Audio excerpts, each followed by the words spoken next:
This morning, we're going to show you a way to the corner office without spending $250,000 in 2 years of your life studying for an MBA. Our next guest says achieving success is much simpler if you can master basics like not appearing stupid and not hitting reply all on email. Thank you. Jeez, could somebody please stop doing that? I so agree.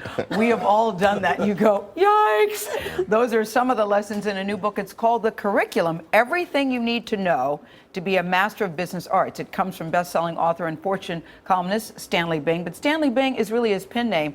Around here, we know him as the one and only Gil Schwartz. He's a senior executive vice president and chief communications officer for the CBS Corporation. But today, we welcome Stanley Bing. Stanley, this book was hilarious. When I first got it, I said, it looks like a textbook, but there's a reason for that. One reviewer said about you, it's a completely make-believe set of rules on how to conduct oneself in business, or is it? Because some of the advice was so right on. I love starting with the stupid stuff, because you said being stupid is impediment to success. Yes. Stupid comments. I won't be available all weekend. Call me Monday. Right. My voicemail is full. Or number 3, whose bleeping idea was that? Stupid, it happens a lot in the business world. Well, everybody does stupid things, and I think the important thing is to not appear stupid.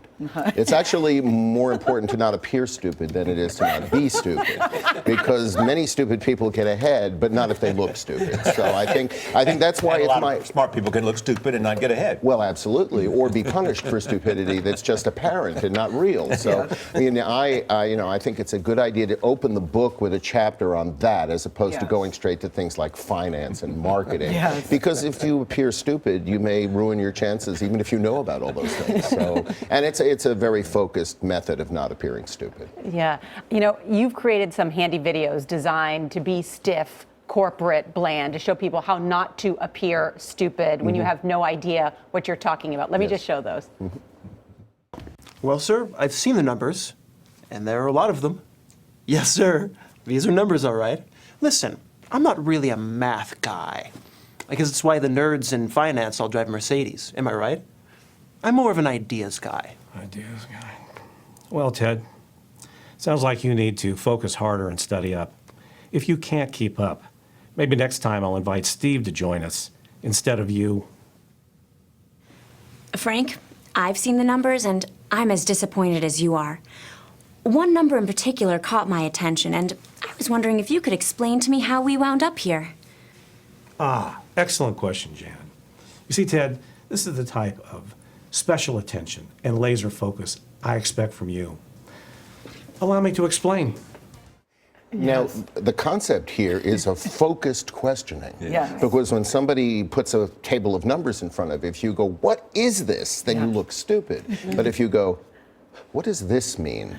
Then financial people in particular will embrace the opportunity to inform you what that one number means and think it's a darn good question. For a moment, they think you know what you're talking about. They do, because you must know the rest if you focus on that one thing. So that's focused questioning.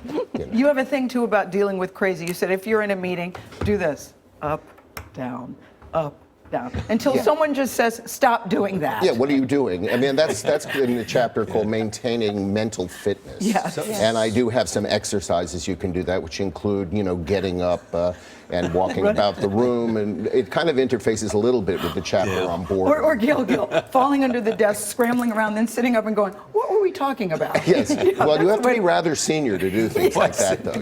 What's the rule for drinking with your boss? Oh, this is good. Well, this I learned very early. It's simple, by the way, and the math is simple. You stay one drink behind your senior officer.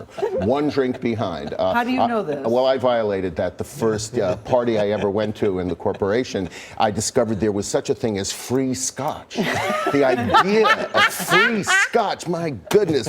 And so I had a lot of it, and I went over to the CEO, who fortunately was a good person, and I embraced him with both arms and said, this is a great effing party. And he said, go home.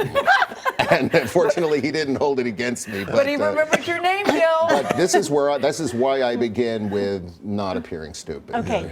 How can being a bit crazy or a tad angry work for you? Well, craziness, while it may not work in private life, is an asset in business. I mean, think about the people who are very detail-oriented to the point where they don't get along with other people. They make fantastic financial people. Yeah. And they're great. They're embraced for their detail thing. And when it comes to anger, too much of it, you have to be a mogul. But some of it, if you operate without anger, you've lost an edge. You need to have access to your anger and to manage it properly if you want to actually function with people. Can we ask you something with your Gil Schwartz hat on? Oh, Because wait. we had one of the presto That hurt. changeo. Gil Wow, Schwartz. that really hurt. Gil Okay. Schwartz, Take are it you back for here? a moment to Stanley and bring Gil Yes, are in. you here, All right, Gil? I'm so much less interested. Because the decision that CBS just made was a huge one. Who was going to replace David Letterman? And of course, it's Stephen Colbert. A lot of kudos for that. But what went into making that call and making it so quickly? And Well- did you make it?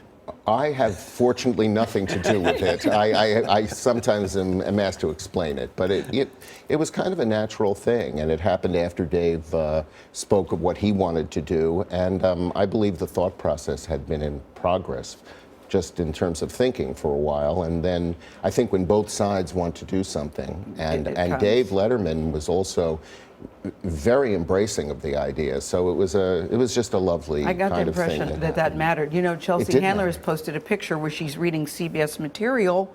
Should we read anything to that, or should we just stay tuned? See, now I'm really going to turn into Gil Schwartz now and just tell you that I can't comment on that situation. You mean suggesting she might be there for the other role? I don't know. She's reading the CBS stuff. It's you all know over what? the place. To go back to Stanley Bing again, I would Yes. just say that if you're after a job, doing things like that doesn't necessarily help you. Okay. Can I just say this book really, and we work with you too, but this is really, it was a funny book, and I think Yeah. there's some truths to it. I mean, you make Thank light you. of stuff, but there's some truths to how it could have sort of emotional intelligence as Thanks. opposed to Very much so. EQ, the importance of EQ. Thank we you. have to go Stanley/Gil, but one reviewer said you can spend $250 on business school, or you can get the curriculum. May I mention it one more time? Goes on sale right now.